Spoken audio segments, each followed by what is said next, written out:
La Bible est remplie de leaders. C'est fun d'avoir Une équipe. à chaque jalon. Le but d'enseigner la Bible, c'est d'être intentionnel avec ces enfants-là. Il faut du travail, mais ça vaut la peine. Recruter avec une vision. Important de recruter des bénévoles, des volontaires, des gens qui vont travailler avec nous, mais ayez une vision. Une des choses que j'ai vues, c'est la vision doit fonctionner avec le pasteur. Absolument. Très important de travailler en équipe. Et puis, bien connaître aussi la direction de votre Église locale. Si vous êtes dans un temps où on s'en va vers enseigner la prière, encourager l'Église à la prière, faites attention, parce que des fois, il y en a toujours un ou deux qui aiment ça, dire « Ah, moi, je sens que on devrait aller vers la louange. » Bien, il faut fonctionner dans une équipe avec la direction de l'Église. Bien connaître votre clientèle aussi. Connaissez les gens qui sont devant vous, qui sont avec vous. Connaître votre équipe. Si vous avez des gens qui ont des talents pour la prière, bien, c'est peut-être le temps de eux qui doit briller. Mais en même temps, on s'en va dans une direction. On s'en va pour connaître notre clientèle. Connaissez vos enfants, où est-ce qu'ils sont, votre clientèle des enfants. Je ne sais pas si tu es d'accord avec moi. J'ajouterais connaître la culture de l'Église locale. Chaque Église a une culture propre. Nous, on a une culture québécoise, on a une culture française, on a une culture, peu importe le pays. Mais il y a également, chaque Église locale a sa culture, puis c'est important de respecter, surtout si on arrive comme un nouveau rôle de responsable de l'éducation chrétienne. C'est vraiment important de prendre le temps de regarder comment les choses sont faites, comment ça se passe, c'est qui est à tel endroit, pour justement être dans la vision et du pasteur et de l'équipe et des gens qui sont dans l'Assemblée et de la région aussi. Oui. Qui m'emmène à aussi connaître votre clientèle famille. Absolument, oui. Il y a des, si on prend la prière, il y a des gens qui ont été enseignés à prier d'une manière, ils ont une façon de prier, puis il y en a d'autres qui viennent d'un autre pays qui ont appris d'une autre façon de prier. Donc, c'est important de voir la clientèle que vous avez parce que le but, c'est pas qu'on s'en va pour la manière que moi, j'ai appris, c'est la manière que l'Église a appris, la manière que l'Église a. Je vais vous dire que je me promène d'une église à l'autre pour enseigner, pour aider. Puis souvent, ce que j'ai vu dans les cultures d'église, il y a des églises qui ils ont une manière qu'ils ont établie depuis des années, puis ils aiment ça comme ça. Nous, on n'est pas là pour changer, on est là pour aider. Et ça, c'est important. Oui, servir. Puis si je suis serviteur, je ne suis pas celui qui est en train de dire à tout le monde. Peut-être vous aimeriez des changements, passez par les bons canaux, allez vers la direction. Dans le bon temps. Oui. Et connaître nos bénévoles. Donc, moi, je trouve que c'est important. Ma clientèle, c'est les enfants, les familles, mais mes bénévoles aussi. J'ai vu des enfants, on parle sur la prière, j'ai vu des bénévoles qu'eux, ils n'étaient pas à l'aise à faire prier les enfants. Ils ne savaient même pas comment amener un enfant à prier. Et ça, quand vous avez ça dans votre situation, bien, il faut vous donner quoi? Des outils pour aider les bénévoles à aller plus loin. Il ne faut pas oublier qu'on n'est pas une garderie. Souvent, qu'est-ce que je vois, c'est que les enfants, les parents, des fois, ils vont dire, bien, vous en occupez. Non, nous, on fait partie de l'Église, on fait partie de l'Assemblée. Donc, notre but, c'est d'emmener toute l'Assemblée dans une direction. Et le pasteur a passé du temps en prière. Lui, il a cherché la face de Dieu. Donc, nous, on doit l'aider en aidant la famille, en aidant les enfants. Aussi, on doit communiquer cette vision-là tout le long de l'année, tant aussi longtemps qu'on n'a pas eu un changement. C'est important, si on frappe une saison comme on a eu de pandémie, bien, on avait à reconstruire les églises, on repartait à zéro. Donc, ce n'était pas le temps d'amener des idées à faire, de l'évangélisation, à sortir toutes sortes de choses. Oui, on croit à parler de Jésus puis à amener des gens à la connaissance de Jésus. Mais établissons une maison saine, sécure. Oui, et prenons soin des gens qui reviennent. Oui. Une autre chose que j'ai remarqué, c'est Moïse l'a fait. Lorsque Moïse a eu besoin, il était devant un défi. Si tu regardes, Annie, lui, il avait à peu près 1 million d'Hébreux qui ont sorti d'Égypte. Lui, il arrive au Sinaï, puis il doit apporter Dieu. N'oubliez pas, il doit apporter Dieu.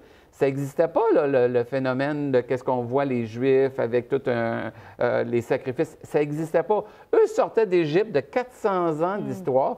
Ils sont arrivés au Mont Sinaï. Moïse, la première chose qu'il a faite, c'est quoi? Il est monté sur la montagne pour prier.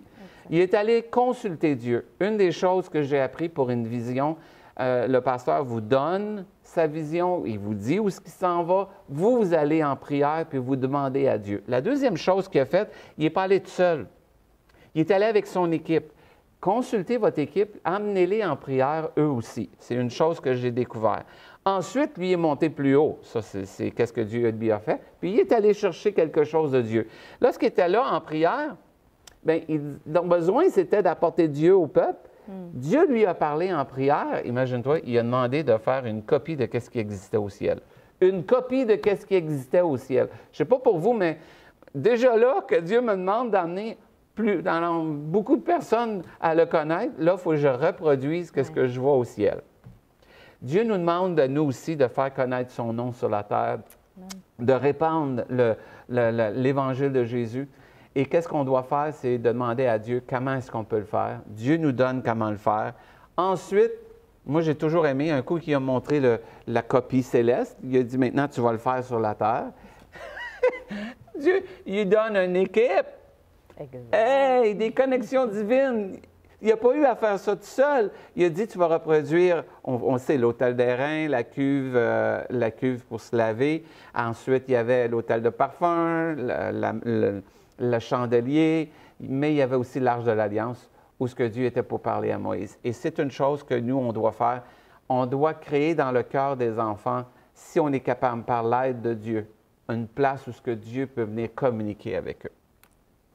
Les connecter à Dieu.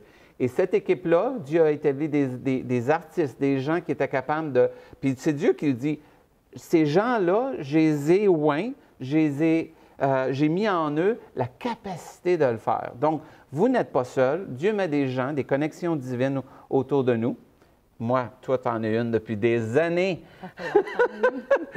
Et des gens qu'on croit en eux, des gens qu'on voit qui ont un don, puis Dieu a placé en eux ce don-là, bien, on les emmène dans notre équipe. Et quand on les emmène dans notre équipe, on les laisse briller. Voilà. Et ça, c'est quelque chose à faire. Un coup, ils brillent, un coup, on fait les connexions divines.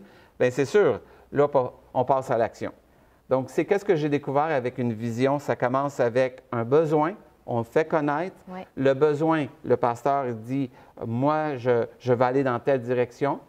On trouve notre clientèle, où est nos familles, où sont nos bénévoles, où sont nos enfants.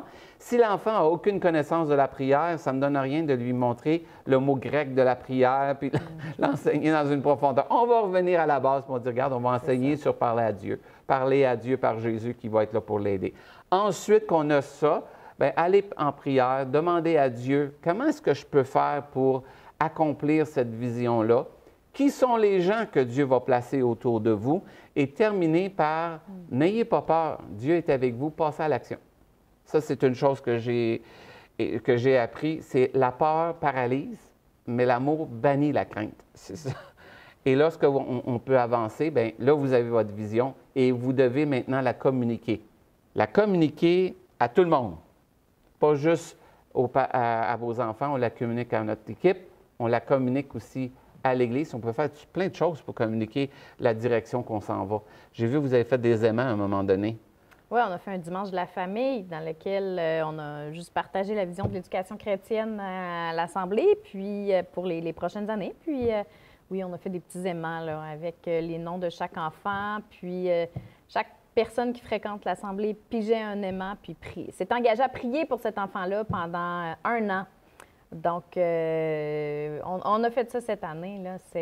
Ça a été un gros plus. Ça va être un gros plus dans la vie spirituelle des enfants. Et c'est quelque chose que j'ai découvert dans ma vie, oui. Que quand vous communiquez plus longtemps, puis j'aime le verset de Paul qui dit « Je ne cesse de vous dire les mêmes choses ».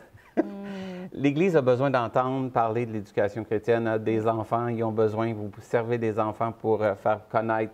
Cette année, on s'en va dans le domaine où ce qu'on croit, c'est la prière, toucher les familles, les emmener à connecter avec Dieu. Qui m'amène à mon prochain point qui est... Créer une équipe. Donc, vous avez votre connexion divine. Ensuite, on crée une équipe. Moi, j'aime ça, créer des équipes. Une équipe. D'abord, la première chose, c'est de trouver son équipe de leadership. Les gens avec qui vous allez bâtir le ministère pour les enfants. Puis ça, bien, ça prend des connexions divines. Des gens avec qui on s'entend bien, des gens avec qui on peut... En fait, des gens qui nous amènent plus loin, donc qui ne sont pas nécessairement pareils comme nous. Des contraires. Comme Oui. moi et Annie. Annie, on est deux contraires. Oui. Mais le fait qu'on se respecte et qu'on peut travailler ensemble, c'est ça qui fait qu'on a une réussite. Mais ça demande un effort de chaque personne. Oui, puis quand on a une belle équipe de leadership dans laquelle il y a un respect qui est bien établi, après ça, on peut aller chercher... en fait, c'est parce qu'il ne faut pas que vous portiez le ministère des Enfants seul. Vous allez vous épuiser, puis c'est toujours mieux quand nous, on est 4 pour le moment, puis ça fait du bien de partager le fardeau à 4. Puis ensuite, on va se trouver une équipe de bénévoles. Puis, c'est des bénévoles avec qui, c'est ça, ils peuvent nous amener à réfléchir plus loin que là où on irait. Comme l'idée des aimants, c'est pas moi qui l'ai eu, c'est une amie. Puis, c'est une super idée. Puis, ce que j'aime le plus faire, c'est de placer les bénévoles, les leaders, selon leurs talents respectifs, selon les dons que Dieu leur a donnés. Exemple, on ne met pas un bénévole avec les bébés si là où ils brillent le plus, c'est avec les adolescents. On va placer les gens là où ils sont le mieux, où ils se sentent le mieux, puis là où ils brillent le plus, là où Dieu les appelle. Puis, ce qui est très important quand on monte l'équipe, c'est de ne pas uniquement combler les besoins. Longtemps, l'école du dimanche a été présentée dans les assemblées. On a des trous à remplir, voulez-vous, s'il vous plaît, venir? Non, il faut présenter ça comme une offre incroyable d'implication dans la vie des enfants. Puis, si on fait juste remplir les trous, ça va être c'est un danger, en fait. Donc, il faut toujours, justement, comme tu as mentionné tantôt, lorsqu'on fait notre recrutement, c'est super important aussi de recruter avec la vision de l'Église locale, la vision du pasteur, pour être en tout respect là, avec ce qui se passe dans l'Assemblée.